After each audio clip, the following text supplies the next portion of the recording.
Hi everyone. Let me see. Oh, there's a lot of sunlight coming from behind me. I'm trying to see if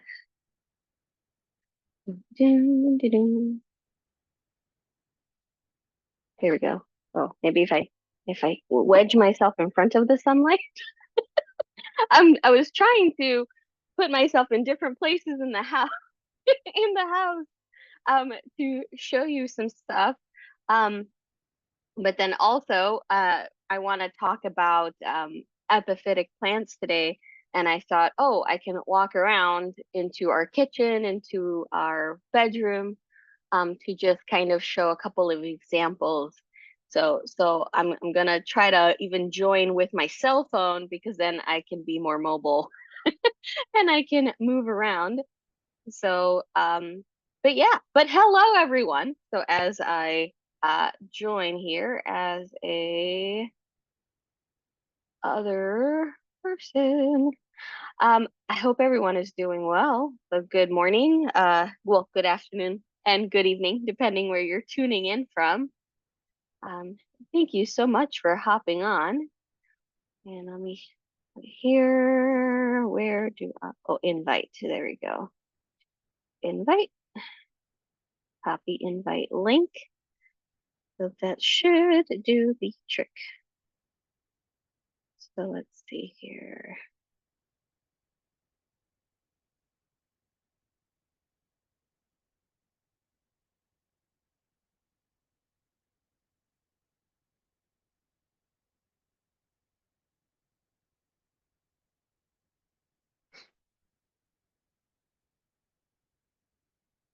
Recording.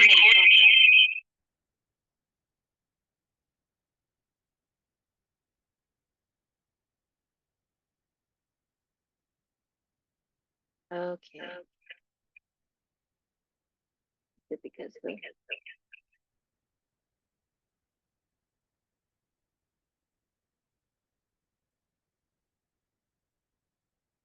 okay. Are you guys hearing an echo? Yes, we were. Yes. Okay.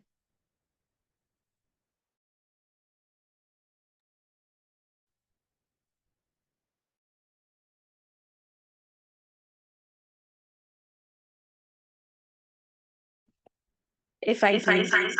Oh.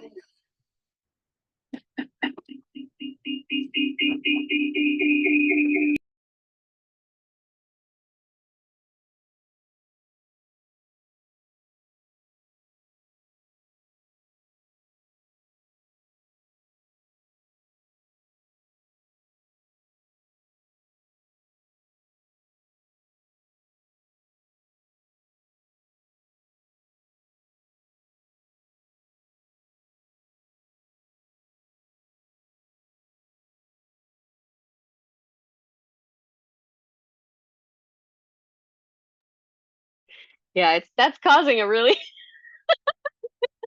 really big echo. I love that Brenda goes, "We're laughing with you." Perfect. Yeah. So I don't know. Okay. I think I'll just carry my laptop around. That's totally fine. It's not like a heavy laptop. I was like, oh, maybe it would be easier if I could do it on my phone and then walk around. That's totally fun. But hello, everyone. Starting off Monday with some giggles. Um um oh yes, I did find some two really cool plants over the weekend. I went for one specific plant because they had posted it in their stories, and then the second plant was a complete accident. Even the owner was saying that it was a complete accident. Oh yes, synth. Yes, because I have these hold on, let me see if I close the curtain. I think that was that helpful. I think that's a little helpful. It looks a little bit better because the light is this is my western window. If anything, once Brian comes back, I'll flip on the light switch for the overhead light in a moment, just in case that makes it a little bit better. Um, but if you guys have been around for a while, there was this store here in Queens in New York City, uh, called Planted by Christie, and it was like big. Like the opening was covered by a lot of plant tubers. I was able to go to the opening. Like it was really, really cool, and they really specialized in rare plants. So, what was really neat was they were definitely filling like a niche that other plant stores in the area weren't doing. Like you can find a lot of what we refer to as unicorns. So like really those plants that you're like, whoa, like usually you only find them through private sellers, and then sometimes a shop happens to have one, and that's awesome. Oh wait, Mozart is behind me. So if you see a blob moving behind me, that's just Mozart. Um, and yeah, so sometimes we would find unicorns, and that's kind of how I collected my plants over like the last decade or so. And was really like kind of like unicorns and uh finding like private sellers, right, on Etsy or eBay, um, or even just, word of mouth, essentially. Uh, because when I was younger, growing up, it was very common house plants, ZZs, things like that, snake plants. Those were, pothos. That was very common. But when I really started getting into collecting different species, I had to really find the plants. And Planted by Christie's, they man, like it was just another world. They specialize in so many things, especially aroids and Hoyas. They even carry different types of orchids. Like it was perfect. But where they were located was really expensive, and during COVID, that's when they opened. It was actively like during the pandemic, and I feel like plant, you know, the plant hobby had a really big resurgence during COVID. A lot of new people really got into plants. Um, and that I think was prime time for them to have opened the shop, and it made them insanely successful. But then it started dying out. And that area is going up in pricing. That whole area used to be like warehouses, and now it's all condos, and so the price is just skyrocketing, and they couldn't keep up, so they started like letting go of staff. So Brian and I kind of started getting, like the feeling that, oh no, this could be bad, and they were letting go of staff until they literally had only like two part-time people, and it just wasn't enough like to run the shop, and so they ended up shutting down the shop. Now the owner had already an original shop called Nellie's Flower Shop in Brooklyn. um and so what they did is they basically moved their stock over to the Brooklyn store and kind of made like a little section for rare plants. Oh hey Brian, when you get a chance, would you be able to flip on the living room light? He might be wearing headphones. Hold on. Oh, he heard me. It's like, oh, I wonder. I think he might be wearing headphones. Um, so yeah, so then they ended up kind of downgrading. And then they kind of went radio silent. So their Instagram just went silent, and the few times that they would post stories, it was about Nellie's flower shop. They were having a flower sale and things like that. So we were very happy to see that they just started sharing stories about acquiring really cool plants. Um, and so we were like, we definitely need to stop by and grab some. And one of those plants was this plant that I have gotten once before, and then I did not keep up with it, and I was like, I really need to, I want to get it again because I really really want it. But yeah, I was like, I'm gonna do better. I'm gonna do better with this one. So this one. Right now, what I have it in, I'll show you what I have it in, and then I'll do a close up. But I'm gonna be keeping it in here. So I didn't do that last time. So you're gonna experience this experiment with me, but they should really help. I am gonna put some leca at the bottom and put some water in there. There is a nursery pot in this display pot, so the display pot has no holes, so the water won't go up into the plant. Um, when I do need to water the plants, I will bottom water it, give it a really nice soak, and then put it right back in here. So this is gonna trap that humidity in here, and I'm hoping that this will do the trick because my plan is to get these vines to grow a lot more, trim them, and then add them to my bioactive tank. So they're called they affectionately call this plant the like a frog vine or vine of frogs or even string of frogs. I've seen people refer to this plant as. Um and let me see. My nose is so itchy today. Okay. So let me see if hopefully the camera will do it justice. So um they look like little oak leaves or even little like maple leaves, very, very teeny tiny. This is actually a ficus. So this is in the fig family. It is a climbing vine. I'm trying to see there's no aerial roots on here. Not really. Teeny tiny ones, but you can't really, no, you can't really see. They're super, super teeny tiny. Um, but here we go. But they also look like a little frog. So you could see like, so these leaves that have the multiple lobes. Here we go, like these. Yep. Yeah. Some of these don't have as many lobes. Here you go.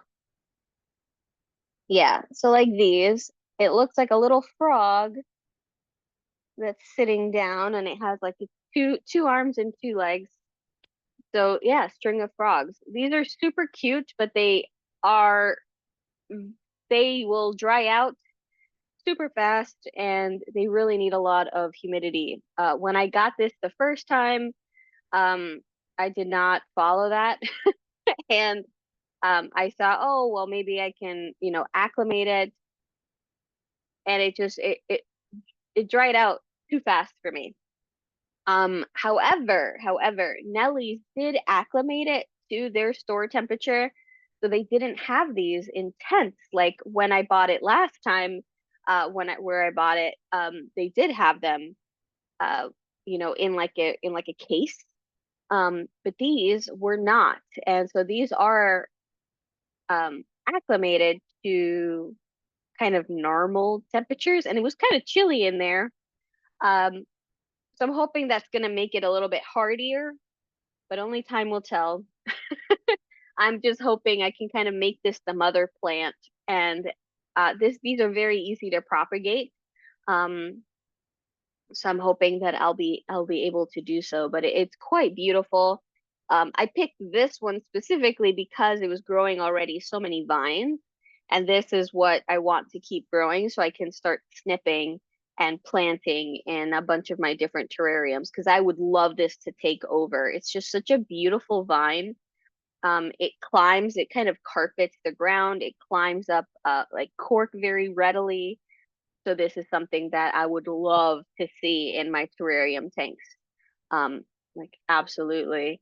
And since I'm doing like a big, oh my gosh, this weekend we did a huge thing. I changed our leopard gecko's tank out. That was a bioactive tank. I broke that down and we made that into a new plant tank that just started. We cleaned it out, um, moved her into a different tank. Um, we're setting up another bioactive tank now, and then that is going to be for a crested gecko. So I'm really excited. The seller who sold me the isopods, Um, yes, Suzanne, it does look like a little English ivy. Absolutely. It absolutely looks like a little ivy plant. Um, but the seller who sold me the isopods that I showed everyone last week, um, he is giving away his a bunch of crested geckos. So he has a breeding um kind of a collection that he himself breeds, and he's found himself with 40 geckos. So he is basically trying to sell a few, but being that, he had struck up a great conversation with Brian and I, and um, he was like, you know what? Would you guys like a female? That there was a female that he has that was born last May, and she's beautiful and she's very active. So he says she's very jumpy, and so um, like she's great to handle.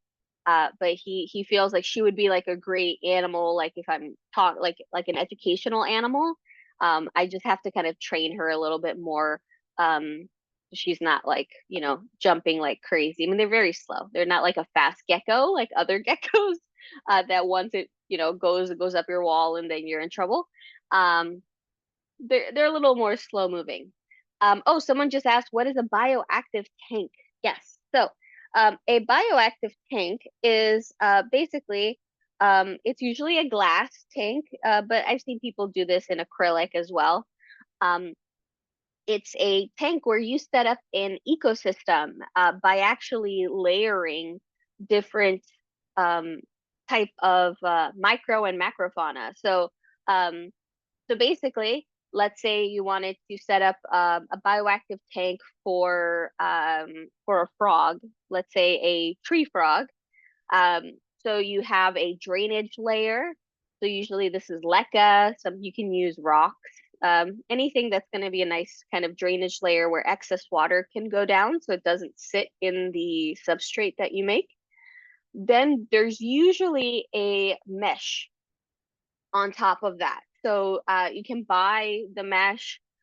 It's just to create a little bit of a barrier so that all that substrate isn't just going directly in between the rocks or in the leca and just making mud. And then there's really no point of the drainage layer.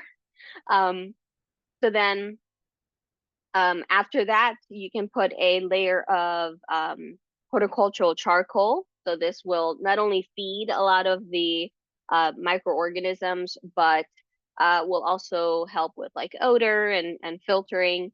And then you put on your type of substrate. So if it's an animal that needs a lot more moisture, you're going to do something like with a little bit of peat, maybe cocoa coir, um, maybe some wood bark, so some types of like bark, and then on top is a layer of fallen like fallen leaves essentially. So um you're gonna put just a lot of biodegradables. So this is gonna be like the active food supply for like the microfauna and the small animals in there. Uh, and that's when you introduce your cleanup crew. And so who's going to be cleaning up after your frog? So you want to make it like a self-contained ecosystem. So you would add something that, since let's say for a frog, you would have to keep that relatively moist. Tree frogs, a lot of tree frogs need a lot of humidity. They don't like they're not actively swimming, but they do like to have a bowl where they can soak. Because in the tree canopy, they'll like soak in like leaves or even like bromeliads, air plants that have kind of collected water. So they do like to soak. So you do have to provide some type of soaking dish. You don't have to have like half aquarium and half terrestrial or anything like that. If you wanted to, that's cool. I would love to do that one day. But yeah, you basically have like a dish, have your biodegradables. Now, because of that humidity, that's gonna cause things that are already in your soil. So I keep hitting my Chaco. Hold on, let me move it a little bit. There we go. I keep feeling my bun like smacking the smacking the leaf. Um, so then you want to keep fungus basically down. It's inevitable. It's gonna come. There's spores in the air. There might have been spores in the substrate or the wood that you were using, on the leaves that you were using. Um, so what do? You want to combat that because you don't want fungus gnats. So just how fungus gnats go into our house plants, they can take over your terrarium. So the easiest thing to do is you add springtails. Those springtails will take care of that mold. They will eat it to the point where you will never see it because they will be basically staying on top of that. That's their food supply. Then you can add something like isopods. And so, depending on the animal, you have to really consider the type of isopod. So, originally, I was using dwarf white isopods, which are harmless to all animals. I was using those in my tank. Now I have powder oranges, which I started adding to tanks. Um, and so those are uh, more soft bodied, but they're not going to try to hurt the animal, right? They're just worried about eating rotting leaves, picking up after the animal. So when the animal goes to the bathroom, they clean that up. That's for them. That's a jackpot. Um, so so they cleans up after the animals, and once you have like an established kind of bioactive tank, a whole system, you really end up not having to like clean your tanks. You can do spot cleaning, of course, glass cleaning, but it really becomes its own ecosystem, and this is really healthy for if you end up putting plants in your bioactive tank. So we're currently in the process of redoing all our bioactive tanks.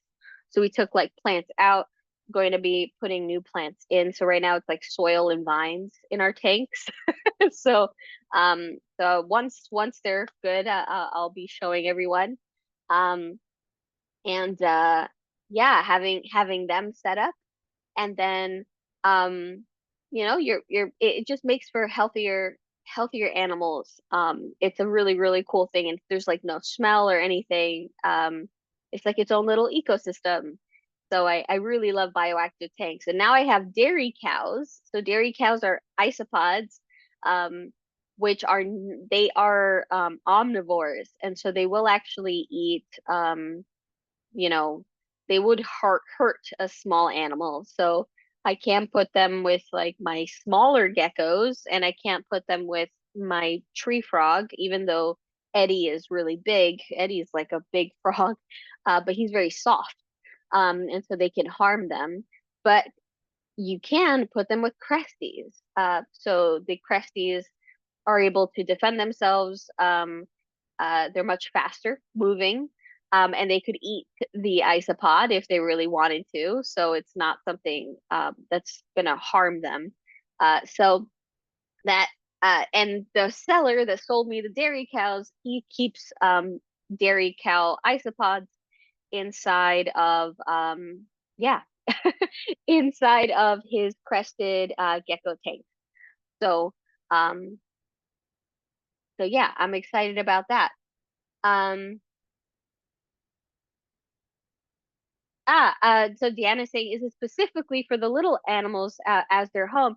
Well, you would set up a bioactive tank really to help facilitate like the animal that you want essentially to keep happy. So if you wanted a tank that's just plants and you just have a cleanup crew, so nothing that's going to harm your plants. So if you wanted springtails, dwarf isopods, um, kind of, maybe a millipede or two, and then it's just plants.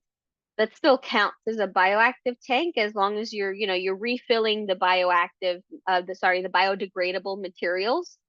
So technically, that's a bioactive tank. If you wanted to keep, for a frog, a gecko, you can do it with tarantulas. Um, so there's so many different animals that you can set up, snakes, you can set up with a bioactive tank. There are people that set up, huge paludariums with so many different species. They'll put like, you know, different types of even like scorpions in there. or small animals. I've seen tanks being created, bioactive tanks being created for hamsters. Um, so that's something.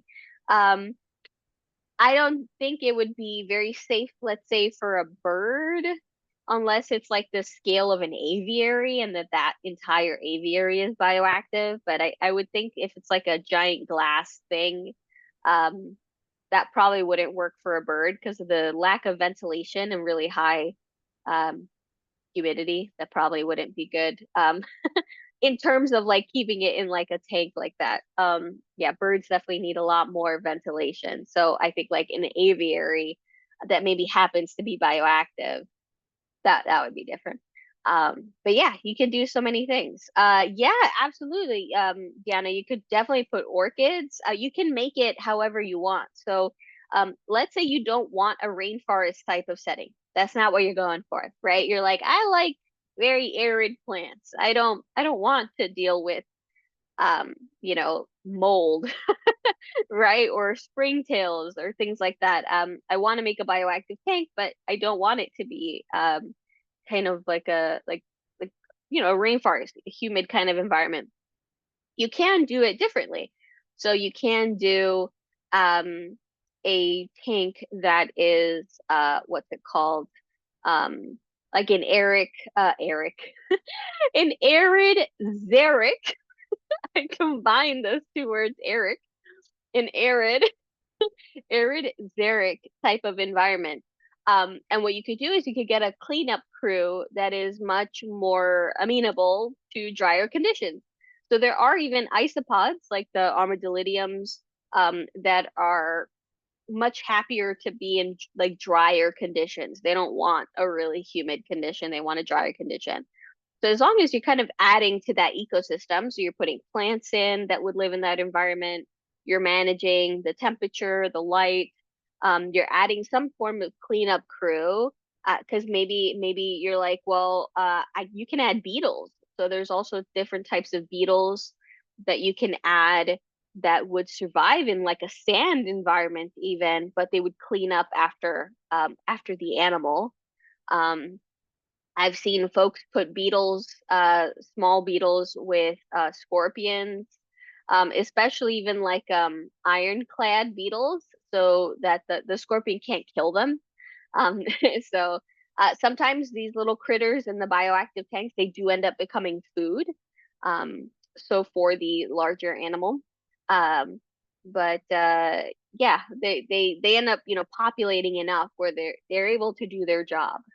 So, um, yeah, bioactive tanks are really cool. And I can't wait to kind of explore a little bit more. Yeah, Brenda, yeah, definitely.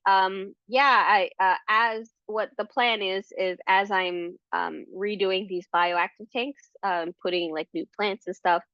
I want to record so that as I'm talking about them in a class, I want to do like a class. I can have like a split screen or something in order to kind of show folks like what like what we were doing, or I might just like I could play it on the screen without audio and then do like a voiceover.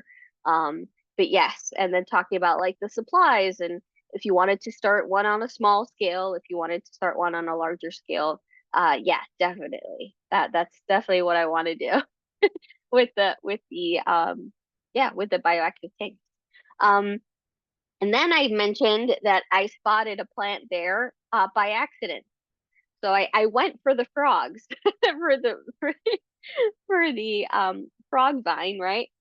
And I ended up finding this, and I knew this was the perfect pot too. I had this pot sitting in. I have a bin under our bed with some of my favorite like ceramic pots. And I sometimes I cycle through them. I'll be in the mood to have certain ones out, and so then I'll just put them into the box, and then when the mood strikes, I will switch things around. Um, so when I saw this plant at the store, I immediately thought it has to go in my cat pot. So I'm so happy it fit like literally perfectly. But this is a Sansevieria. Well, now it's a Dracaena, I should say. But it used to be classified as Sansevieria, which is a snake plant. And this is the Cleopatra. So I have a copper tone. So I got a copper tone from Planted by Christie. It was one of the first plants I bought from them. Now this is hard. So this isn't that the plant is flopped over or anything. This is literally like I can't even lift it. It's hard. That this is how they grow. So they grow like this, kind of curved outward, and they're hard as a rock. Like they're super hard. They're yeah, they don't bend upward. That's just not how the leaf goes. Um, it's a very interesting Sansevieria because when you think of Sansevieria, like um, I have one here, for instance. They're very, they're bendy. They're succulent like, but they're still malleable, right? Like you can still kind of move them around. But with these, you cannot. It's once it grows in that position and it hardens and the leaf hardens, that's it. That's how the leaf looks. So that is called a copper tone, and it has more of a gray kind of color to it, a very kind of silvery color to it. And so I always wanted the Cleopatra, which is green with the white, kind of almost pinkish variegation around the edge. And they're very ruffly, and that you can see that with the copper tone as well, is that their leaf kind of undulates, so they look very wavy. So I was super excited when I spotted this. They had a big tray full of different types of succulents. And they kind of looked a little rough, but it was mostly like echeverias and some like some jades and things like that. And then this was just sitting there, and it wasn't even in the soil. It was kind of sitting on top of the soil with some roots in the soil that was like dangling. It was rough. It was rough. And I said, "Oh my God, I don't have that Sansevieria."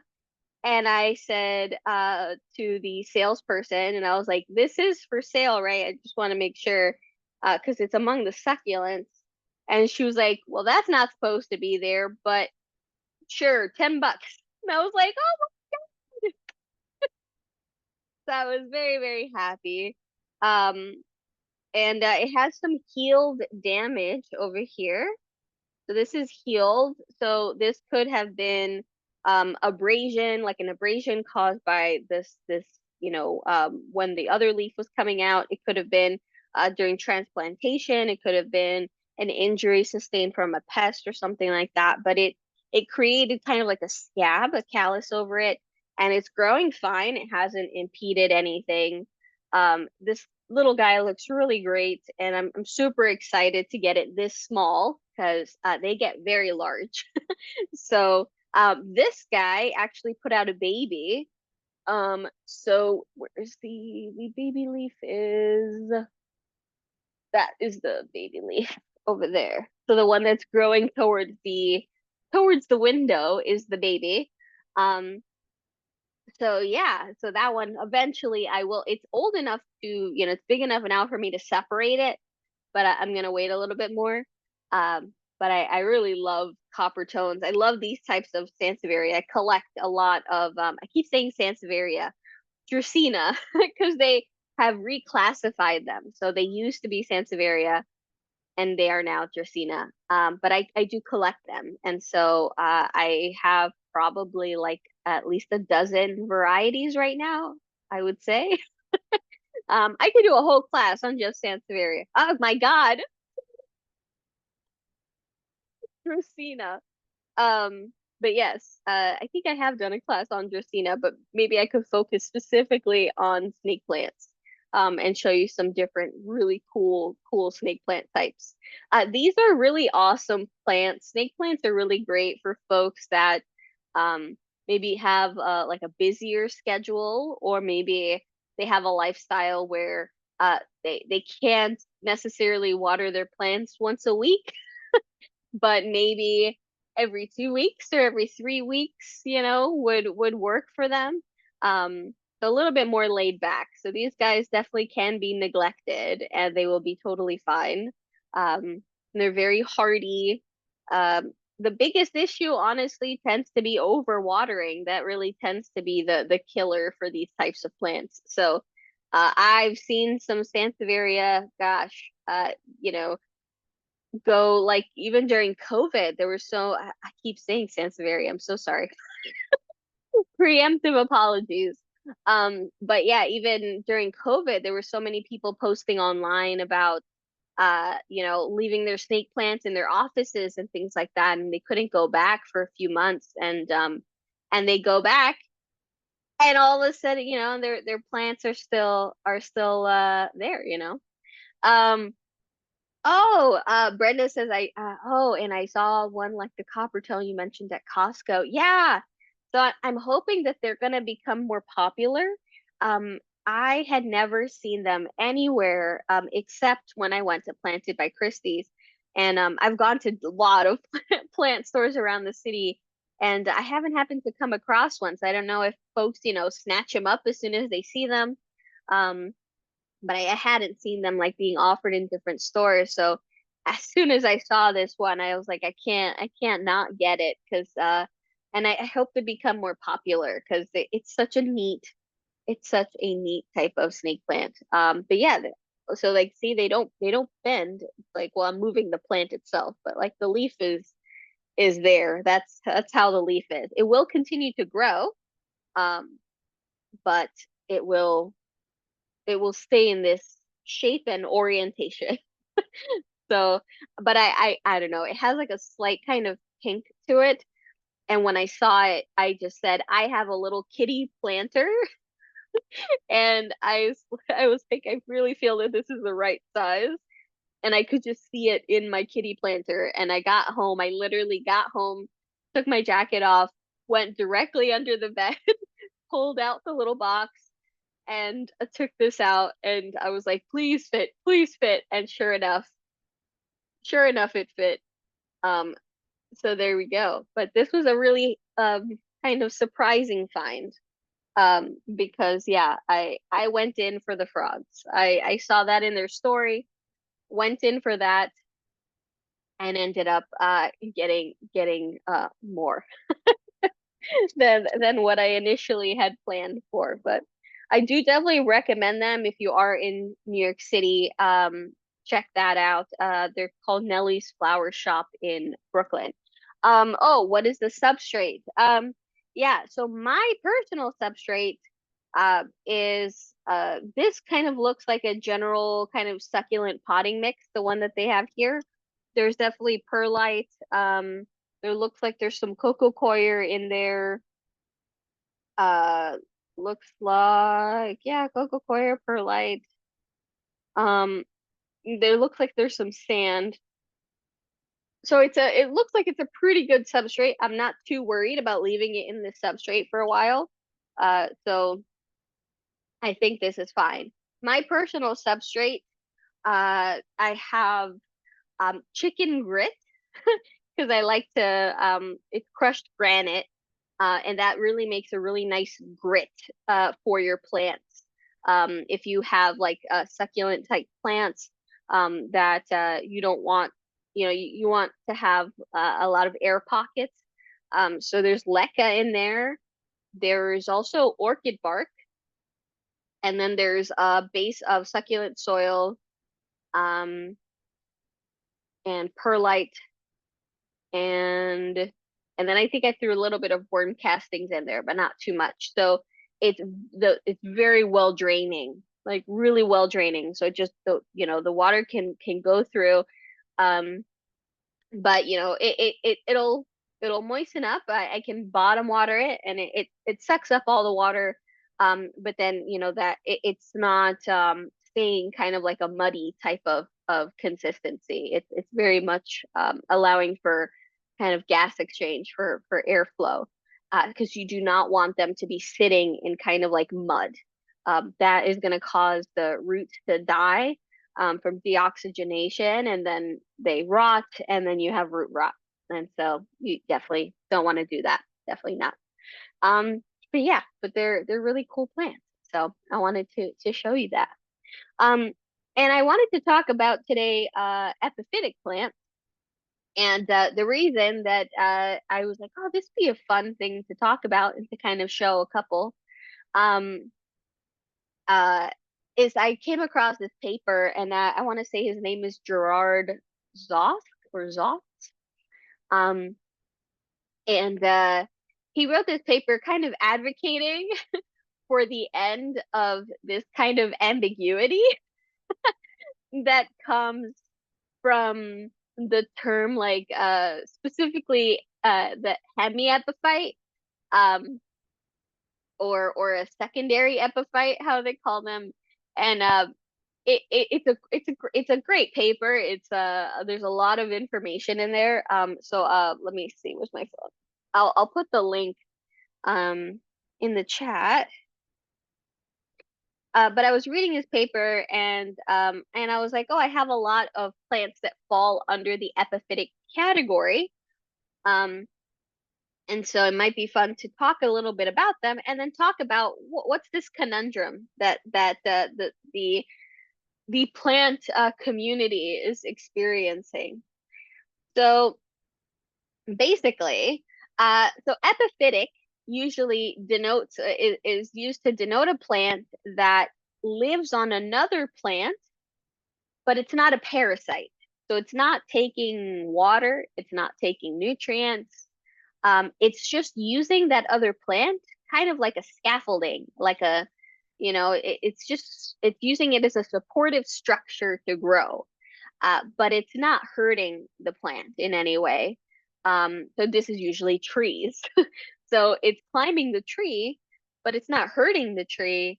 Um, and then under that kind of, umbrella term of epiphyte, there's then kind of further breakdown. And that's where for this for the researcher, he really wanted to kind of say, there's a lot of confusion about how this should be broken down. Um, and hold on, copy, and then I should be able to paste. There we go. So if anybody wants to check out the article, but basically, um,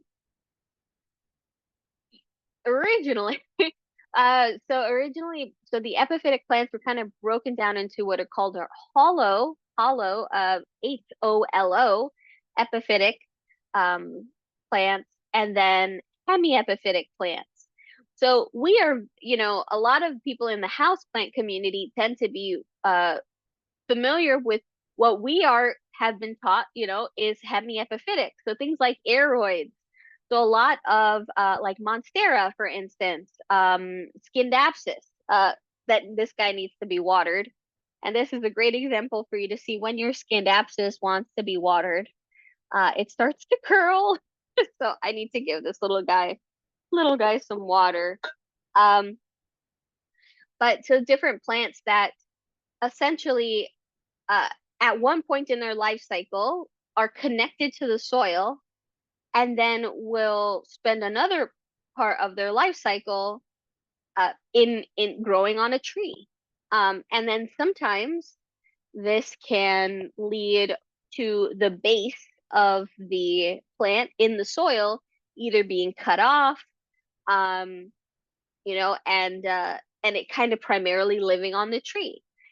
So so this is where it's gotten very confusing, where the author of this paper is trying to explain, well, there's been some kind of ambiguity in the term, because originally the term denoted a plant that uh, germinated in a tree and grew in the tree, and then eventually uh, connected with soil in some way.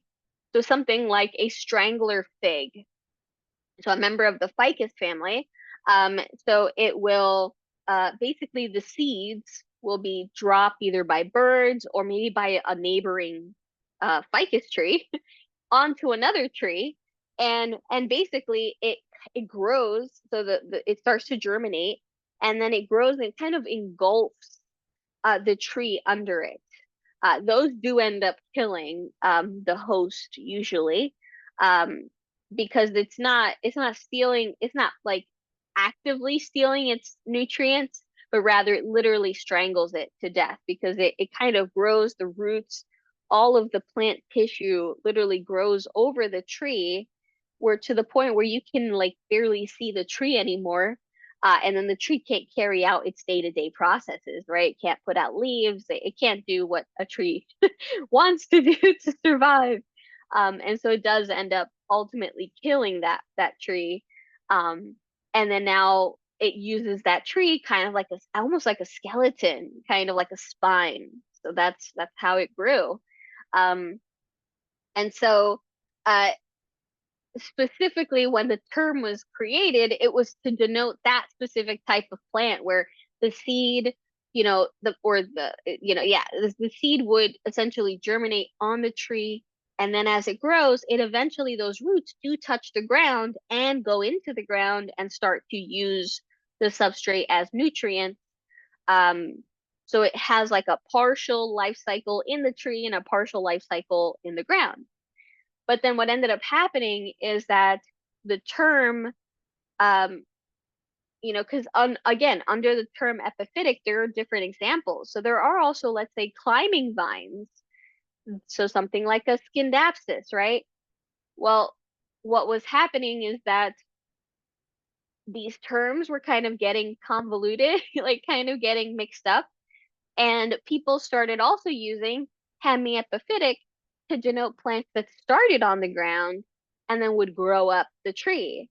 And so in the houseplant community, you hear a lot of people, me included, we were taught in school, like, in our botany classes, that hemiepiphytes were plants that could, even at one point in time, whether they started on the tree and then hit the dirt, or they start in the dirt and then grow up the tree and then become more reliant on the tree roots, like they become less and less reliant on the soil. Um, that's a hemiepiphyte. So it kind of works either way.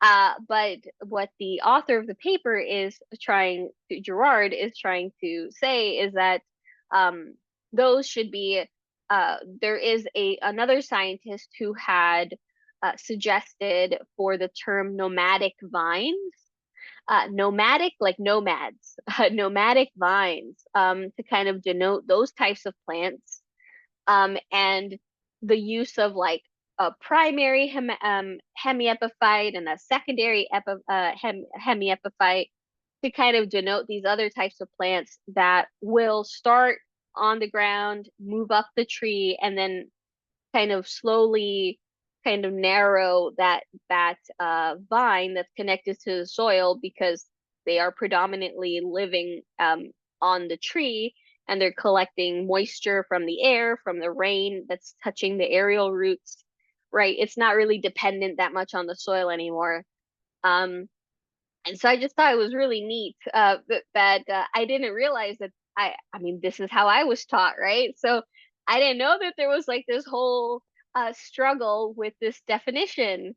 Um, and I I was like, oh man, this would be fun because I want to show you some plants that fall under epiphytes, that I have growing, and then also tell you about this debate because I didn't even know it was a thing. But yeah, so the author is basically advocating for us to basically pick our definition. So he's like, he really does trace, like, okay, so we see how the definition became kind of mixed up, and we see how, we're trying to categorize the plants that live this way, but maybe we should, take what this scientist said and what this scientist said and what I'm saying. Maybe this would be a better way of categorizing and understanding how to how to basically name the different types of epiphytes. And so I just thought that was I was like, this seems like a fun class. Because like I mentioned, there are a lot of plants that grow under these types of conditions. Um, so for example, here I have this tripartum. So um it's been turning towards towards this window. Um so this guy is growing here on this cocoa coir. And so think of it, once like in the wild, for instance, it would grow up the tree and it secures itself to the bark of that tree, and it just starts to climb up. And then the bigger and bigger it gets, if you've ever seen like monsteras and things, even like pothos, so epiprenums, they'll climb up the tree, and then you'll see that the connecting um, kind of roots to the ground becomes or like stay really super thin, in comparison, to how substantial the leaves get bigger, the stem gets bigger as you go higher and higher up into the canopy. And then when you actually try to like follow it down, you're like, that little thing is connected as the base. So it's pretty cool to see when you get to see it in the wild. Um, but yeah, this tripartum um is just one example. Now, not all aroids have this ability. So some aroids are just upright growers. So for instance, like this um El Chaco Red. So there are terrestrial, airways that aren't really concerned with climbing. They kind of just stay there. So they're definitely not growing. Um, from my understanding, I think El Chaco Reds are creepers. I don't think that they're climbers. I hope I'm not mistaken, but I think they're creepers and not climbers. So they will kind of grow and stay upright, but they might spread that way, but they're not like actively going up a tree. Um, do I have another one back here? No. Oh, there we go. So and then Scindapsus. So Scindapsus are pretty neat in that they will start to shingle. Um, this is a Scindapsus silver hero that is thirsty, so I do have to give it some water. But I love how silver they are. Um, And so I actually got this for a plant swap, and it was just the one leaf, and it gave me this leaf, and it's putting out another little leaf. So it's been doing nicely, and I moved it here, and it really likes this window. Um, but what's neat about these is as they actually grow up the tree, their leaf really kind of changes its orientation. So when we buy Scindapsus, they grow very much like a vine, but we tend to see them kind of hanging down.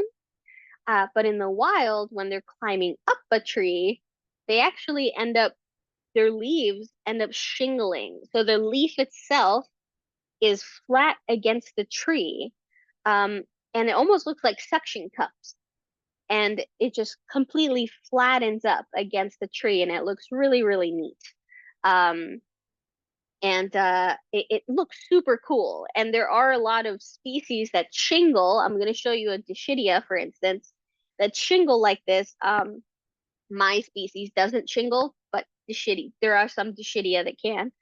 Um, and so they can even become homes for ants and other types of animals.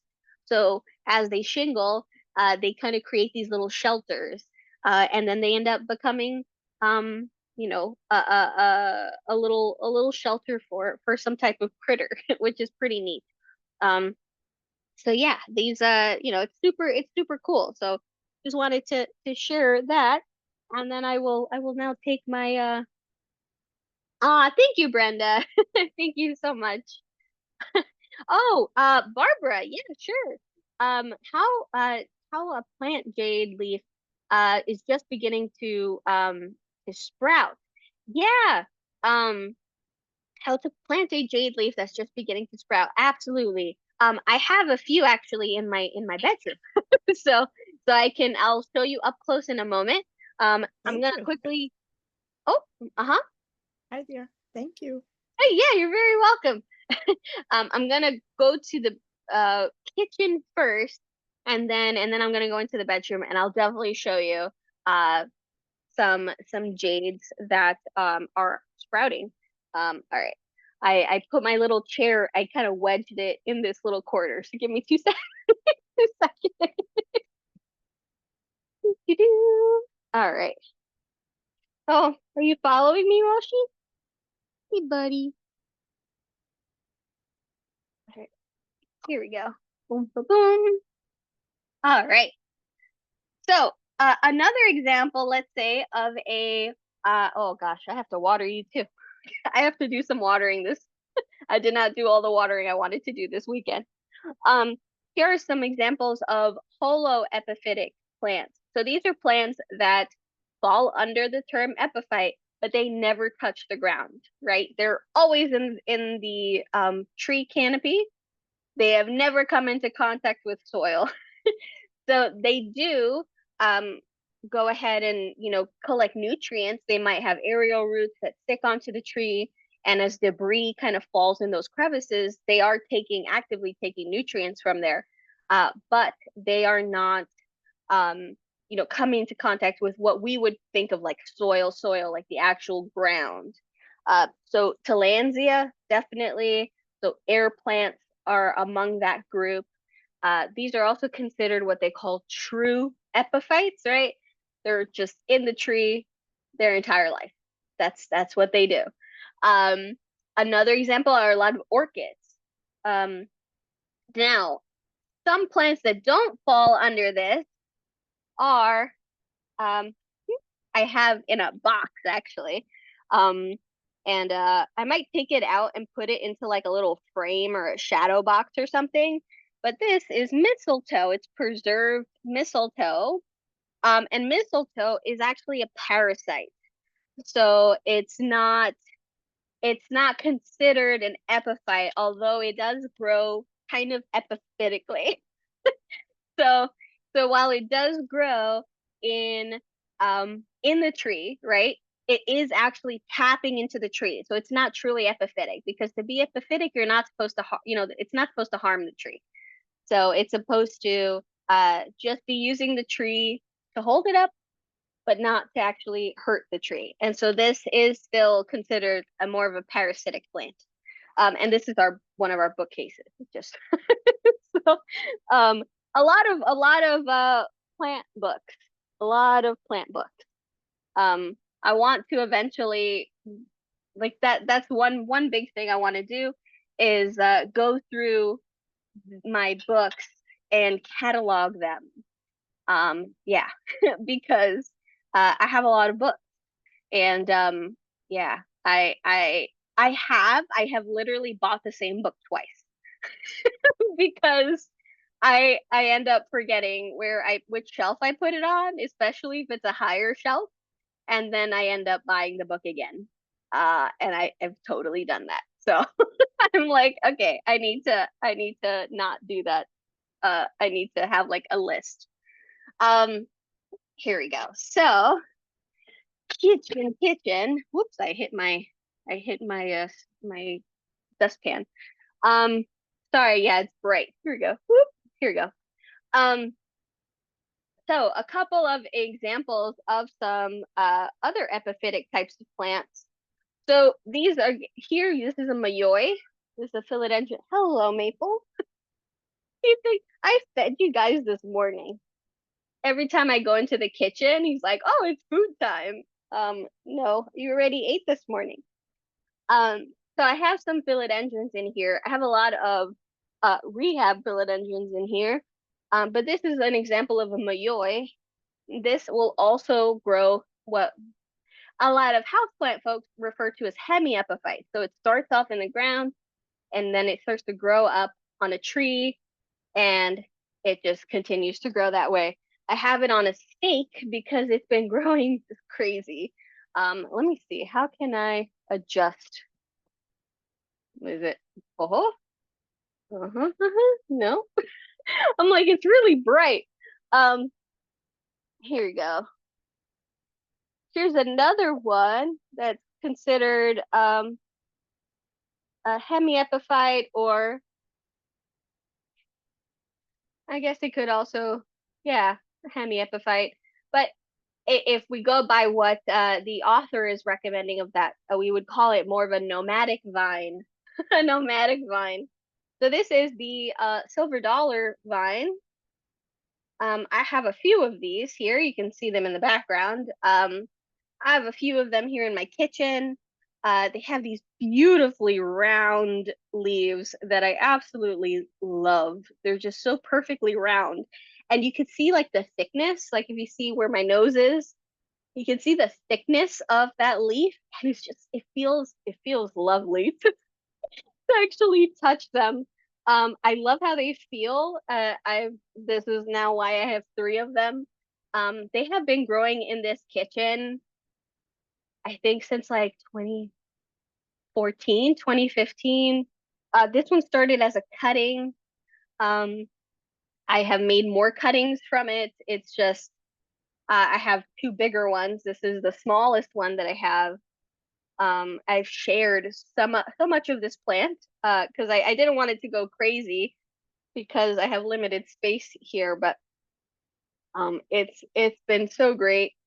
And when it's here we go, you could see that when it's sprouted from seed, you do get like a woody caudic-y type of base. Um, and but then you can cut and you get these green kind of offsets. Now, if you do purchase them as cuttings, you will never get that woody type of base. So they'll always grow kind of like a Hoya. So they'll always kind of be fleshy. They won't get this type of base, unfortunately. But they you can continue growing. It's totally fine. Now these are great. I really love these. I have these in these splitted pots. It's very heavy on the perlite and leca and wood chip. And then there's a little bit of succulent soil kind of holding it all together. And these I water about every 3 weeks. Um, yeah. Oh, I should do a plant a class on plants that I don't love. Oh yeah. Oh yeah. There's there's a there's a couple. There's a couple. Um, but yeah, these are just wonderful. They're really easygoing. If you want something really neat, that's kind of can be a conversation starter that looks really fun, that is really cool to also interact with, to kind of, if you like to touch your plants, this is one of those that it would be fine if you wanted to really, really touch this one. Um, and it can put up with neglect. I have gone like almost 6 weeks without watering them once, and they bounce right back. They're totally fine. They get wrinkly when they're thirsty, so that's also a cool visual indicator. Um, and then yeah, and then you water them, and in less than 24 hours, they're nice and plump again, and they seriously do so great. They are a very, very easy one to work with. Um, then Hoyas actually fall under this categorization. And so then there's arguments on whether are they hemiepiphytic, um, or can they be considered true epiphytes, because there are some Hoyas that can start in the tree and they never really touch the ground, right? They might grow in the crevice of a tree and never come into contact with the actual soil. So are they really an are they a true epiphyte, or are they yeah, like a hemiepiphyte, or should they just be falling under climbing vines or nomadic vines, right? So vines that will use the tree as scaffolding, but technically they could also just grow in the dirt, so they don't necessarily need the tree. So there's a little contention on that. I do have a couple different types of Hoyas here. There's an obovata over here. This guy, let me see if I can angle. Ah, there you go. So as you can see, we have a courtyard. So our building has like a big square, like it's like a donut, but like a square donut. So our western windows, um, they have basically they're kind of there's like an obstacle, right? So there's So we don't get, it gets a nice amount of light, and we do get golden hour, but it's not strong like it's going to burn our plants. And so I think that's why a lot of our plants that otherwise would not work in Western windows are working in a Western window because it's not straight on. Like we're not, the sun right isn't right there. Um, but things like this Hoya linearis, love this Hoya. Absolutely love this Hoya. Oh, here now you could actually see this. Meow to you too, buddy. Maple is asking for food. There's there. There's also Ripsalis. I'll show you another Ripsalis, but yeah, Ripsalis. Let me see if I can. I don't want to step on you, Maple. Yeah, there's Ripsalis up there. You can see. Ooh, here we go. There we go. It looks very spiky.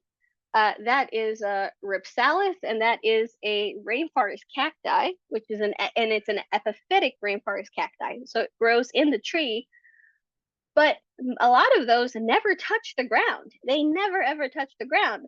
So again, is it should it be considered, a climbing vine because it kind of grows some of these rainforest cacti do grow very much like vines. Some kind of grow kind of like with Ripsalis, they grow kind of like a cascading shrub, I have to say. Like it's, there's like a base and then they're growing, but they're hanging down. Um, and so, it's very hard to kind of place them, right? So they are epiphytic. They are definitely epiphytic, but how we would want to, would it fall under holoepiphytic? Um, or hemiepiphytic. So yeah, there's a little bit of that. Then I have some Dischidia here. I have actually hanging off of it's in a little netted uh pot hanging off of a greenhouse up here. Let me grab this guy just to show you up close up. Yeah, it's losing an older leaf. It's been putting out vines now. These are two new vines that it put out. But a lot of these, there are some of these species, for instance, that I mentioned that can actually be shinglers. Not sorry, not of this species, of this genus, that can become shinglers and then end up becoming homes for ants. And a lot of these never touch the ground. So they will stay in the tree their entire lives and grow and reproduce and continue vining all throughout, but they never come into contact. So it's a cool plant to have as a house plant because you could keep them. Some people mount these on cork bark, similar to staghorn ferns. Um, and this guy has been in sphagnum moss for years. I got this guy, I think, in 2020 or 2021. I bought it at Planted by Christie's, just like this. And I do give her aquarium water, so our fish water, so she is getting nutrients. But she's only in sphagnum, and I let it completely dry out, and I water her maybe every 2 weeks or so. I give it a really good soak, and then that's it. And it's been growing. It was much smaller, and it's not particularly a fast grower, but yeah, it's been going. But I really like it. It's a really cool looking vine, kind of like little watermelons. So they're pretty neat. But yeah, so you can kind of grow a lot of these plants. It's not like a regular soil type of mix. So it's a um, very much a mix that is very airy, has a lot of kind of like stones basically. So whether it's like leca, so it's like the clay, or you can even grow a lot of these in hydro or like semi-hydro conditions. So for instance, I have this Hoya here that is solely it's a Cereogenesis. Cereogenesis? Yeah, Genesis. Jowensis. Um, that is purely in pond. So it's not even in soil. Like it's just pond, which is basically a bunch of rocks. and I fill it up. I fill up the reservoir with water, like up to here, and then that's it. So it never really has to come into contact with soil. And these usually, oh, I got attached to a euphorbia. Hold on. Here we go.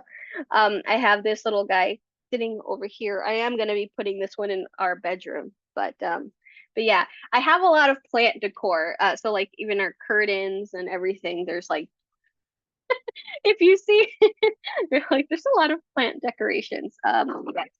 Oh, see, that was the cat's bowl. I fed them. I fed them, and they're already asking for food. So they are yes like that. All right, and so this is the bedroom. Doom, doom. Yeah, even like our door, I put this really cool wallpaper thing on our door, and it's still has flowers on it. I like Brian and I like skulls. So so we do have a lot of skulls around our home. Um, let me here we go. Yeah, there's literally like plant decor everywhere. Um, let me see. Since DNA has made a lot of my books from when I was in school way back in the 60s all obsolete. Does DNA research on epiphytes, both true and false epiphytes, give any light as to where to classify them? Yeah, yeah. Um, so that has definitely helped in terms of um a lot of plants, for instance, that were thought to not be related and things like that. That yeah, DNA has definitely pioneered that that but in terms of like the DNA, so you wouldn't necessarily see that in the DNA. So it's more of like the ecology of the plant, so how the plant is behaving in the wild. So that I think that's why it makes it hard. Because there are some plants that can live in so many different types of conditions, right? So there are plants that can, like you could, let's say, take a Hoya, um, and you could technically start it on a tree, and it might grow enough where eventually it would hit the ground, and it might root into the ground, or you could do the opposite, plant a Hoya at the base of a tree, and then it climbs up the tree. So I think it will do both. And so that specific type of growth pattern, kind of the inverse, right, was believed to be an hemiepiphyte. That's kind of like colloquially, like I can't even say that word. Colloquially, oh my gosh. Um, and it was, that's kind of like what that's become synonymous with. But then yeah, if you so what the author Gerard is stating is if you look at the original definition, it has changed over time. And so the original definition was that the seed is germinated on the tree itself, and then it comes into contact with soil, and then later on it's the definition evolved to include these other types of plants. um but then he thinks that it still causes more confusion, and that we need to really narrow down the narrow down the definition a little bit more. um so yeah, but it really ends up coming down to more of like the actual plant in action versus the DNA. But a couple of things here. So with rainforest cacti, and so this is um they also call it a shark fin cactus or a fern leaf cactus. And I really like the shape of these guys. And I put them, they were growing actually in this is it was growing in like a regular smaller pot. And so um I put them into these hanging pots so that I could put them a little closer to the window. Um, and I have this orchid cactus. Oh, there we go. And I have this orchid cactus. in epiphyllum, which is very interesting. Epiphyllum, like epiphytic, and these tend to grow directly on the tree, and they will sometimes some of these will never come into contact with the soil ever. They will just grow on the tree, and whether it's a seed or whether it's like a chunk that fell from one tree to another tree, and they will grow, and that's it. They never see the ground. Um, and so yeah, it's really interesting. But I know that definitely in house plants, we have come to kind of refer to them, under that epiphytic definition. You might hear crickets, and it's because of the we just fed our geckos crickets, so you might hear crickets in the background. This is actually Brian's ring of fire. Um, it got a when the heat turned on, it got a little affected by the heat, but it's putting out new leaves already. Uh, this one looks like it's going to be really variegated, actually. This one was from Candice Lau. She's a YouTuber. And it's so funny because we saw this plant when it was smaller on her YouTube channel, and we didn't know that she lives a few blocks away. And when she was selling plants, we were like, oh my gosh, we would love to get some of her plants. And Brian bought this Ring of Fire, and it's been growing. It's just been putting out leaf after leaf. So it definitely didn't like the switch up from the no heater to the heater, but otherwise, I mean, it's been growing really really really well. Um, and I want to show you jades. So a lot of my jades, what I do is I grow them in different types of things. I have taken apart the dome I had. I had a dome. If you've watched older videos, I've had I had like a little saucer, and then I had a plastic cover over it, and I had a bunch of my succulents growing on there. And I have since transplanted a lot of them into pots. So I ended up getting rid of that setup for now. Eventually I'll do it again. Um, but I still do grow them like this. And so this is leca. You can see the roots in there. Um, and so uh, here we go. I have to fill these up a little bit more with some water. Um, but I grow a lot of cuttings like this, and it's just a glass container with some leca. You can see there's some jades in here. Um, and so, for instance, this jade, I'll grab it here. You can see that it started putting out all those roots like that. Um, and so once it's like that, I mean, you could wait a little longer, or you could plant it when it's like that. So when you start to see the little roots. So I have it, I'm gonna leave it a little bit longer in here, but I have a lot of my propagations are like that. Like you can actually see I have even like Apuntia, I have pickle vine, I have kalanchoes, I have what is this one called? Oh my gosh. I forgot what it was called. I completely forgot what this one was called. But I have Avicia, not I have Echeveria. I have Ripsalis in here.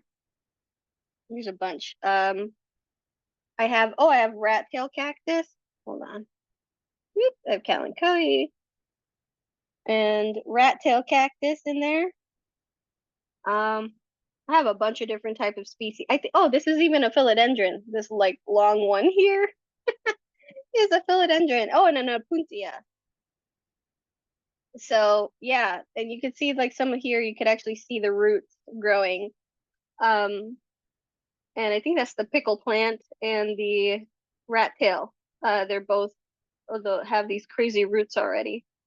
But yeah, whoops, the Apuntia is I just put that in there like about a week ago. So he's not rooted yet, so he's kind of flying around. Let me plug it right back into there. There we go. Oh yeah, and then I have some Thanksgiving Thanksgiving cacti in there too. Um, but yeah, so you could start them off like that. But let's say you're at that point where you're like, well, it already has roots. I'm good to go. I'm good to go. What do I do? Um, so you could just plant them in, I would say, into a smaller planter. Don't go very large. So, for instance, I put these were little cuttings that were inside of there. Um, that they started growing actually. This was a cutting from a stem, and it fell over in the prop box. And well, in my prop bowl, I should say. And it started growing this way. And I decided to just set them up that way. I didn't. I felt like, well, it looks really neat, and so they're rooted, fully rooted, and there's roots like all along the stem. And I just let them grow that way. So, but these were started that way in some leca. These were all started in leca, and so what I did is I put them all in one bowl, so they're super tiny. But these all started as one leaf cuttings, so they were all like one of think of like realize like one little thing.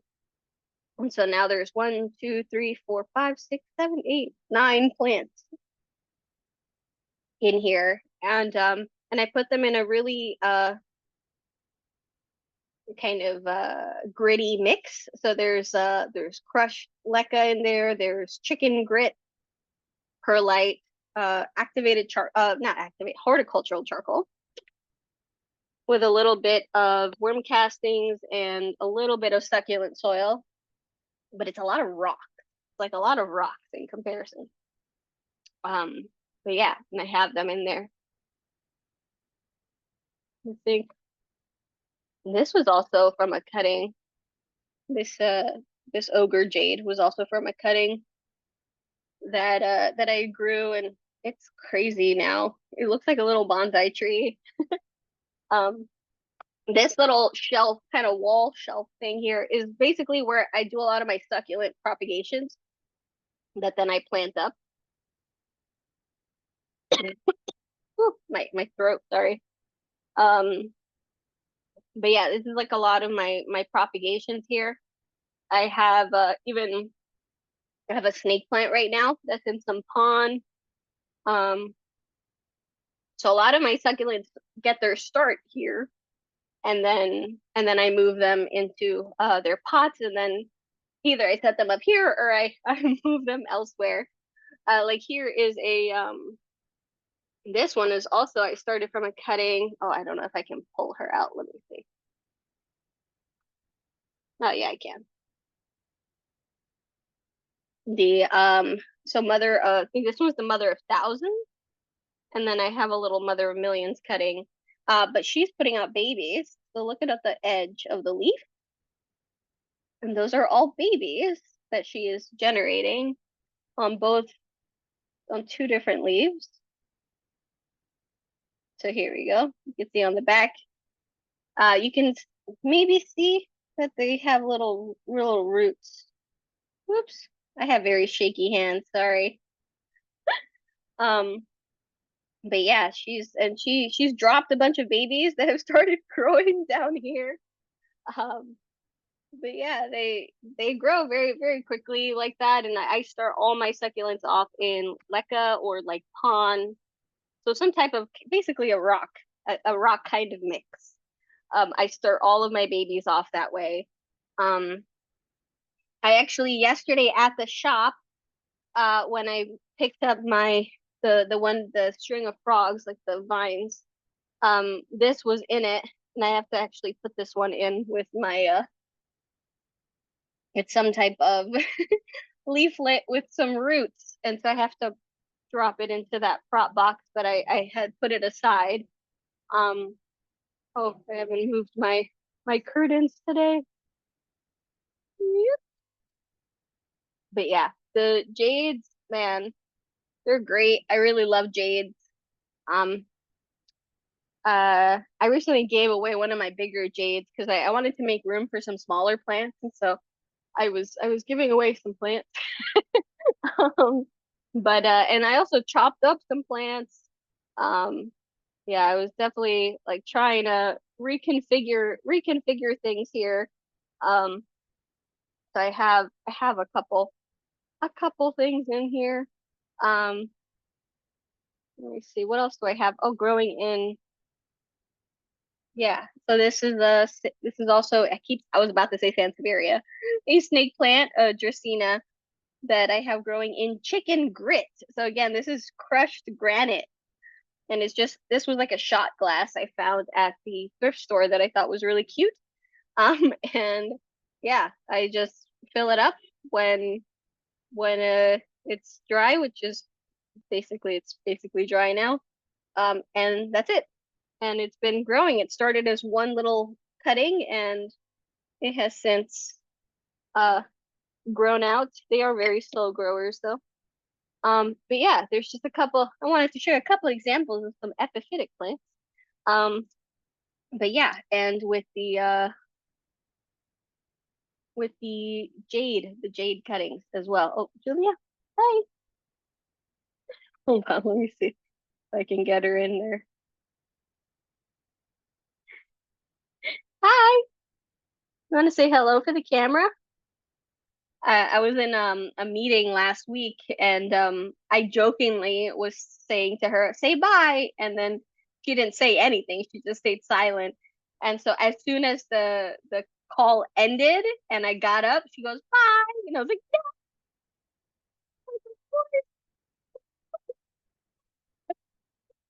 she waits, she waits, she waits. Um oh, I totally forgot. And I got this mic in. Um, and this was another ceramic bowl that I had hiding under my bed for a while. I really love Micans. I think that's one of my favorite vining philodendrons. It already came with this leaf turning red, so that leaf is gonna go. But I haven't pulled it off yet. Um, but it's two separate plants, and they're each one is coming out with a new leaf. So these are really cool. They're also called like the velvet leaf philodendron. So they start off kind of light. The you can see the newer leaves are very light in comparison, and then they darken up.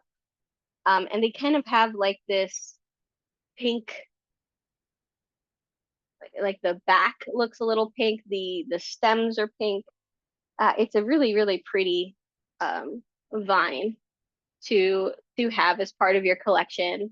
Um, but they don't really like to dry out. So I have it more like in a spot where I like see it all the time. It's not tucked away. I have to do that with plants that need a little bit more water. I need to make sure that they're like in my face. Because then I'm watching. I'm watching if I put them, yeah. Um, oh, are the majority of your plants feminine?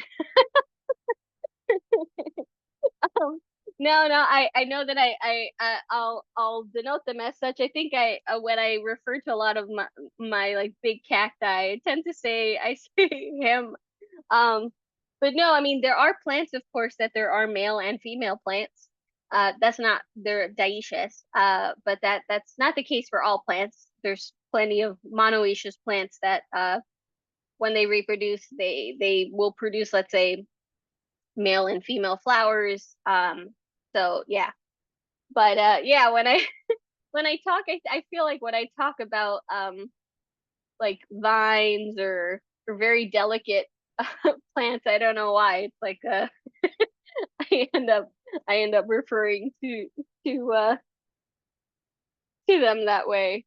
Um but yeah, no, I think it's like a subconscious definitely a subconscious thing. In terms of I don't know if I have any I'm wondering if I have any dioecious plants. I think that there are some philodendrons that can be dioecious, which means so that they're a male plant and you would have to get a female plant. Um, but I don't think, yeah. I don't think I'm maybe some of my philodendrons, but I think that with like yeah, no, I think these guys I think all these guys are pretty monoecious, so that they would be able to um either they would have to be either be cross-pollinated or they could self-pollinate. Let me see here. Whoop. Yeah, no, even my winter coat, I keep like walking across and I'm like, yeah, I have a problem. Even my winter coat has flowers on it. Everything. Everything has like plants or also critters because I also have things with like butterflies or frogs and birds and all that kind of stuff. Like these were really a cool find on Facebook Marketplace, and they're made out of metal, and they're just ginormous. I have two of them. Yes, Maple. Maple's asking for food. But yeah, they were really cool. A really, really cool find on Facebook Marketplace. And I have shown this before. This is my stuffed shark. This is a real shark that was taxidermied and it now lives it was on that wall, and then I was showing someone, I think it was like during a class or a Zoom call, and then I put it on a hook that's on this door, and it's just been on this door. I keep forgetting to move it back. So, so it's constantly in the background now when I'm teaching or I'm on Zoom calls, because I usually sit right over there. But yeah, this was also a Facebook Market find. And so this was yeah, a woman was her mom had passed away and she was getting rid of a lot of um her valuables, and this was she had picked it up in I think in Thailand like 30 years ago when she went on a trip, and yeah, I saw it and I was like I would really like to have that, please. So, but yeah, I do have quite, I have like fossils and have a lot of random things on my bookshelves along with my book. I even have, this is where I keep some of my dwarf isopod cultures. Maple. Oh, there we go. You can really, here you go. So those are dwarf isopods, so you can see how tiny they are. There you go. They move in. You can see their antennae. And so I gave them some food yesterday, but it's wood. Now this wasn't like this. This was all mixed. This was like cocoa coir with leaves and pieces of wood chips. And they have basically broken it down into this really rich brown type of soil with wood. I still have, there's wood on there. Oh, my throat. Ouch. Oh, sorry. I have to actually add more of a top layer in there. There's even like a tiny little pine cone in there that they've been eating. And I keep a little spray bottle. I have to fill it up with water and their food. I keep it right next to them. And then have this other colony that they're hiding. I see some on top. There you go. You can see a couple on top, but they are currently all in the substrate. There's a lot more sphagnum moss in this one. So this was predominantly sphagnum moss, and also they have like broken it down. So this is their job is to decompose. And there's no smell, there's nothing, there's no mold or anything. They're just breaking it down. And so my job is to essentially add on top of it. So I add little leaves, pieces of wood, lichen, things like that. I add it on top and then they eat it and break it down and yeah, literally mini compost, literally. Um, and so it's such a cool little thing, and they don't like really direct sunlight. They don't want to get really cold or really hot. So I'm able to just put them right there and and not and not worry about it. What was that? That was Julia making a really, really odd sound. Hold on, I'm gonna get a glass of water. Yes. Meow to you too. They all think that I'm about to feed them. I already gave you guys food. You guys got bowls of food today. They're literally acting like I haven't fed them yet today. So here we go. Dun, dun, dun. Oh yes, and then I like Legos. So there are Legos scattered around around the house. So if you're seeing them, yes, there are Legos.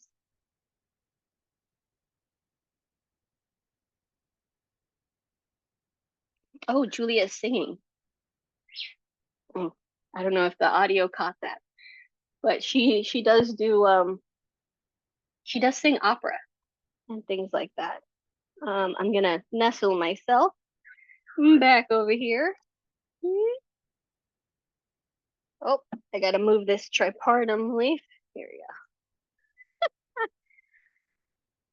Yes, I quite literally have this little jungle where I'm getting I'm passing by and smacking leaves. Um, I need to I want to reconfigure a couple things. I actually have some hooks that I got that they go on your ceiling, and they're plant hooks, and they're meant to lock into your ceiling so that you can, put hanging plants. So I'm gonna try a few of those just to see, and maybe get like the bigger ones. Like I'm thinking the tripartum, definitely getting that up off the ground.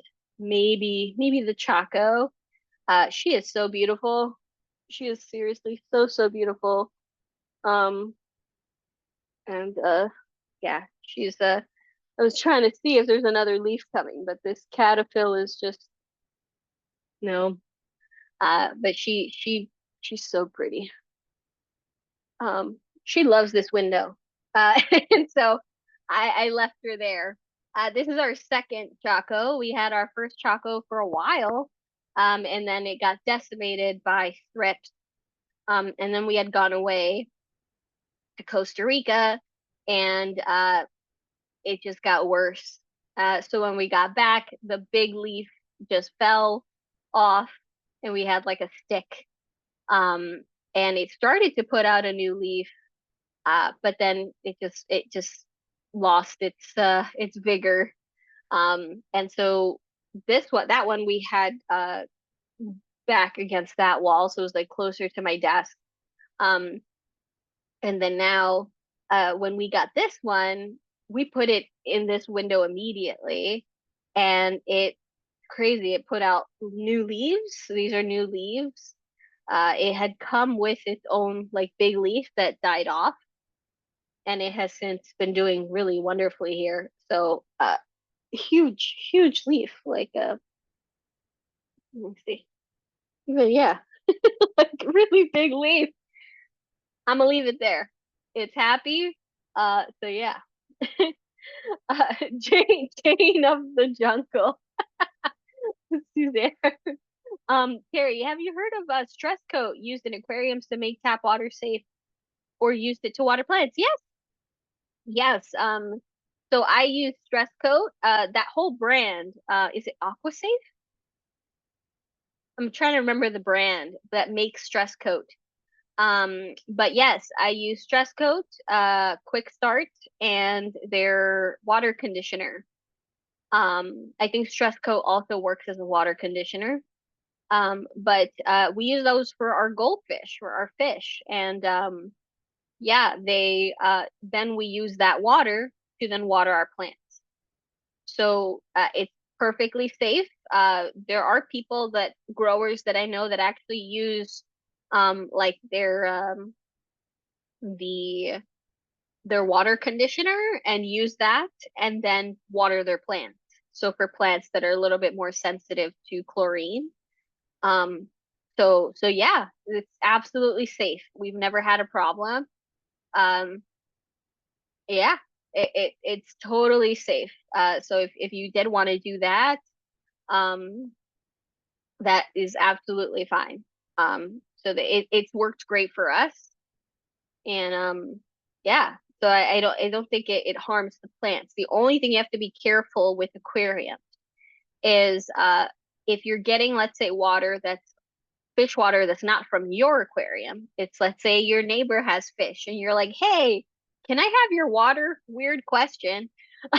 But when you're doing the next water change, could you, give me a gallon or two or something like that?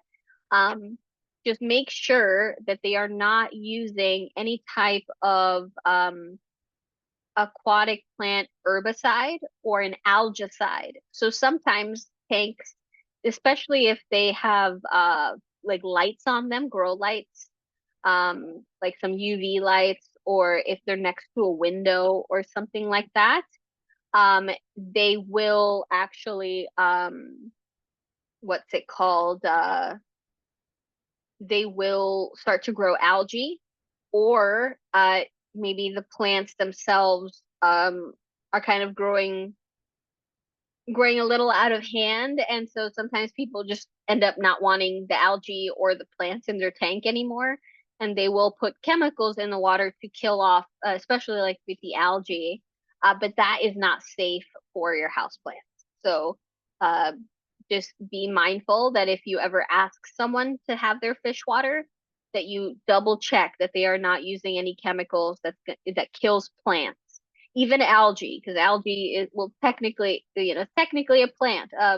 So it can potentially harm your plants. So you want to be a little bit careful with that. Because, some algicides, yeah, they don't harm plants at all, but there are some that could have adverse effects. They're sold as algicides, but they're really like herbicides. And so it ends up hurting other things other than the algae.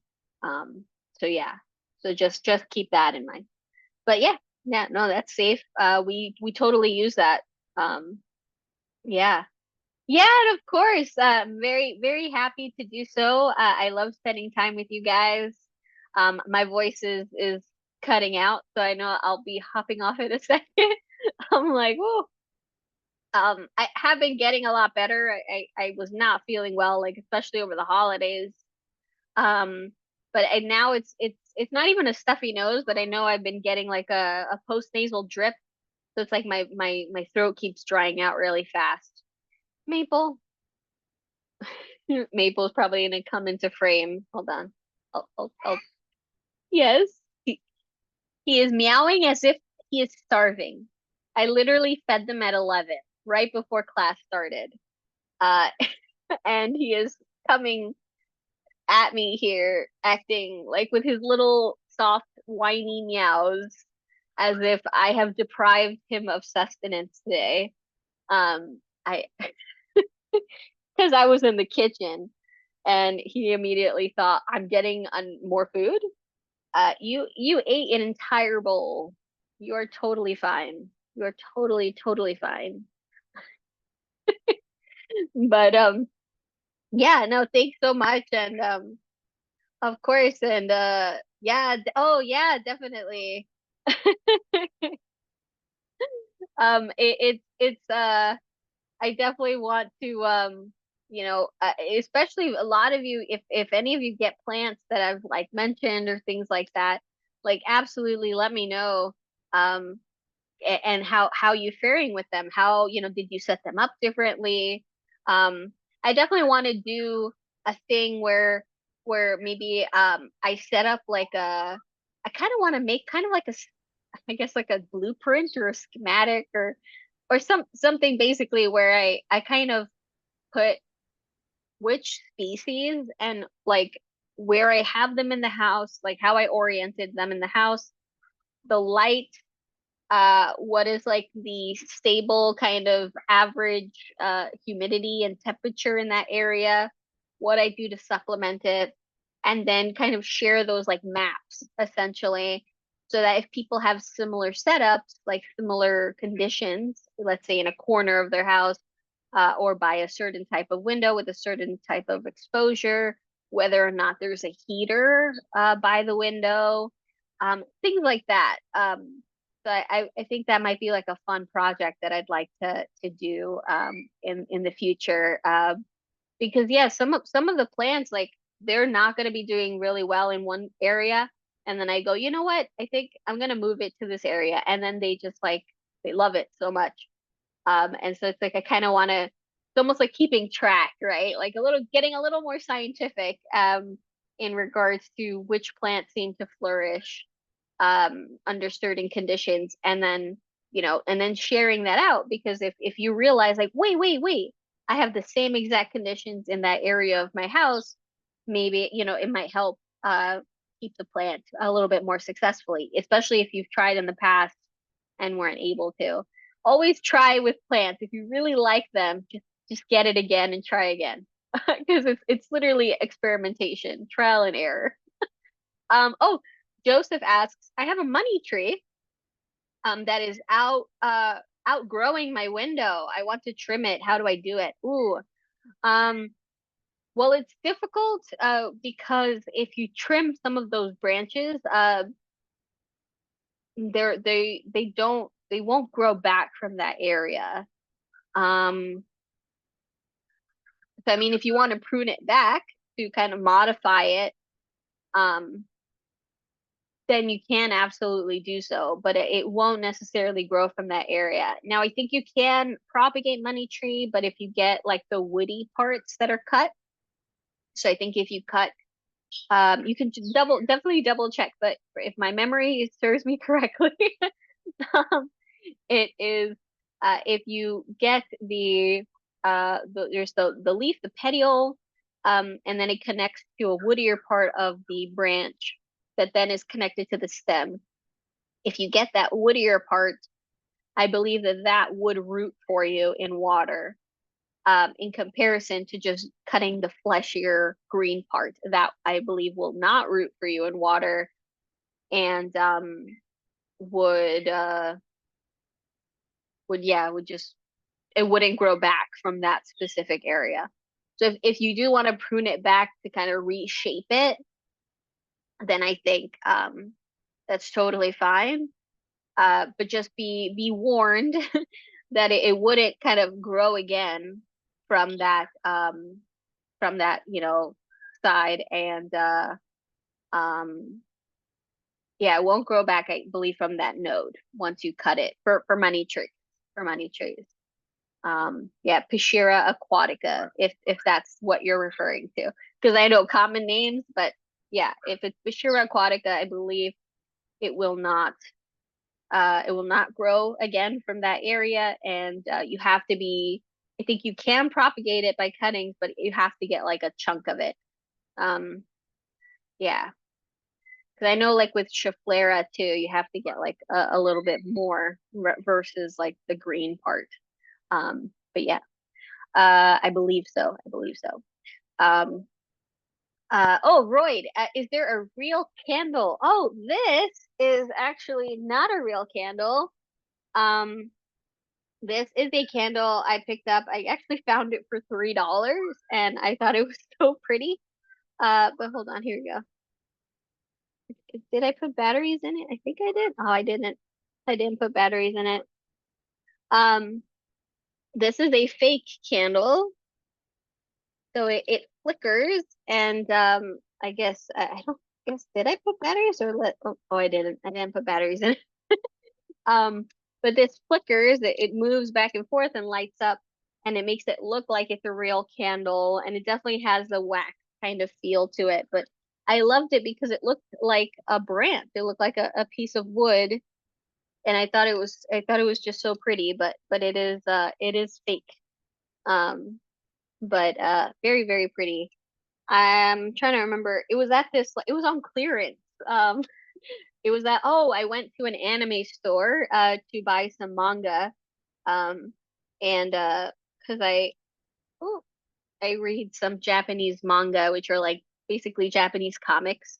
Um, and so they had this in their clearance shelf, and I thought it was really pretty for for um for $3. Oh, actually, under that, there's a cool thing. Um, this I actually got at Dollar Tree this last Halloween, and I'm gonna do something fun with it. I'm thinking of doing like a miniature like a little apothecary inside of them, and there's actually two. So there's this one and there's a slightly smaller one. I have them nested in one another. Um, but I make miniatures. I'm like I'm like, oh yeah. Um, so I make Maple of all places to climb. Don't climb on the laptop. Um, I make miniatures as well as a side thing. When I have time. Maple he is getting wrapped up in the fillet engine right now.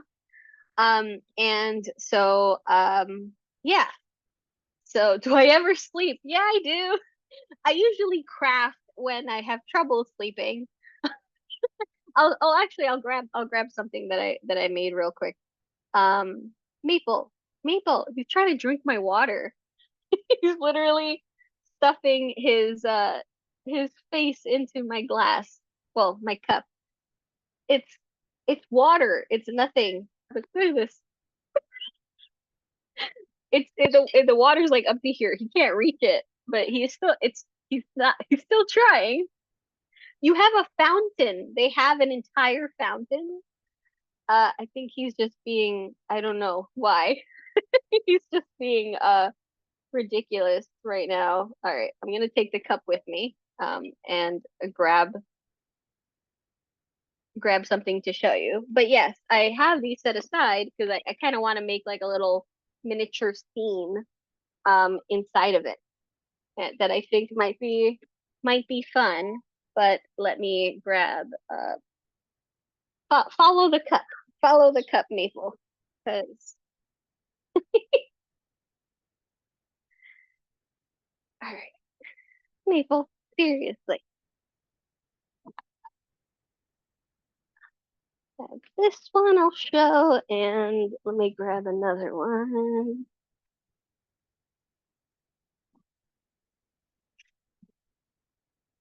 And this, and this.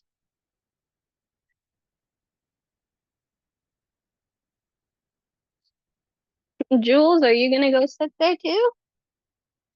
Oh, the kitties are coming to sit here. All right.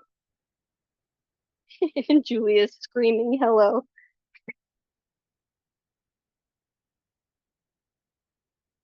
Come on, buddy. What are you doing? With my chair. Oh, thank you. Mwah. Okay, go. Go. You won't get off the chair. Go, go. I can't sit on the chair if you're on the chair. Here you go. Um, so yeah, sometimes I make little miniatures. This is a piece of birch, with a little key set thing here. Um, and then this one I have to stick on because I dropped it. But I make these and then I apply like a little bit of stain onto these. This I have to stick back on with lace. All the little bottles have herbs in them. And then this is velvet, and under here is a magnet, and so these are magnets that I make. Um, and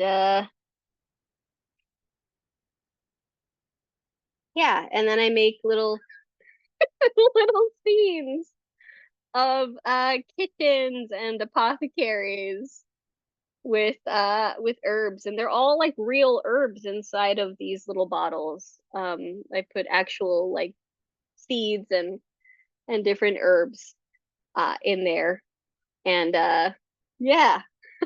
So I make a couple things in there. Um, some things when especially when I have trouble sleeping. Yes, house plants with Maple, absolutely. Yeah, he was really in my face today. Um, and Mozart has been just being in the background. Um, he's partaking, but in a much more laid back way. He is so fluffy. Oh, you're so. He knows he's so handsome. Yeah, no, he's great. He will go after leaves if they have brown tips. He likes, I guess, the crunchiness. He will go after. Otherwise, he like ignores their plant. Um, Jules goes after any plants that what's it called are very stringy. So he goes after all of my ponytail palms. But otherwise, he doesn't bother anything. Maple could not care less about plants. Um, Maple does not care about plants. And then Lexi, our female cat, because these are the three boys, and then Lexi, she doesn't care about plants unless they're on the floor next to her. So if they're up on shelves, she's not trying to go after them or anything. But then as soon as if I'm watering a plant and I put it on the ground, she starts sniffing and she starts chewing. So it's very odd because she won't care about the plant if it's on the table, but if I put the plant on the floor, then it's interesting to her. So I don't know. Um, yes, Jamie, that is correct. Yeah, the battery operated ones are much safer for the environment. We have birds and things like that. So we usually don't burn candles. Um, maybe like if I put one once in a while. But yeah, uh don't not like near the birds or anything like that. And um yeah, and they can have pretty bad chemicals. And Royd, yes, all these plants are absorbing and storing CO2, which is great. So yeah, no, they're great. It definitely, I don't know, it makes the house feel so much like lighter. I don't know. I really like the energy that the plants bring the home. And um you know our home is very much like a library, a museum, and an environmental center had a baby. So, um, yeah, because we have a little bit of everything. I feel it's very much centered around like education, but then also like fun. So, so that's definitely the aesthetic is like knowledge and fun. Yeah, so that kind of denotes our home. I eventually I would like to after I want to definitely I want to do some painting. uh like half of our living room, like that whole wall is white. I had painted that during COVID because it's always been this really pretty cream color, but I really wanted white, so I did one focus wall that's all white. And then I eventually want to kind of do the other walls and make them white. And yeah, and maybe change around some furniture and stuff like that. And yeah, and then I'll film I'll film a little tour. Um yes, I do. I live in a terrarium. Yeah, yeah, definitely. I do. In Marianne, miniatures are good. At least they don't take up space. Yes, yes. They're fun to make. I can zone out and when I make my miniatures, and then I get either give them away or I do sell a few. Um, so it's a fun pastime. It's definitely something fun to do. But thanks so much everyone for hopping on and hanging out. I hope that you enjoy the rest of your Monday. I hope that you enjoy the rest of your week. We actually got rain and snow here over the weekend, but none of it stuck. So it was really surprising because at first I was like, "Oh my God, it's snowing! That's so pretty!" And then it was snowing like really heavily. And I was like, that's not cool. And because it really hasn't snowed like that in I think over 2 years now. And so then it started raining, and so all of that snow became slush, and then it was gone by the next morning. And then yesterday we got some flurries, but nothing stuck because it was like raining at the same time that it was snowing. So nothing stuck. But I know that upstate they got hit with a lot of snow, so some folks, were getting hit by snow this weekend. So I hope it wasn't too bad for you. Hope you're staying warm. Yeah, and definitely enjoy the rest of your week and stay safe, everyone. And thank you so much for hopping on and hanging out. I hope this was informative and entertaining. It's a good way to start out your week. You too, Roy. You too have a very chilled out evening. Have a great one, everyone. Bye for now.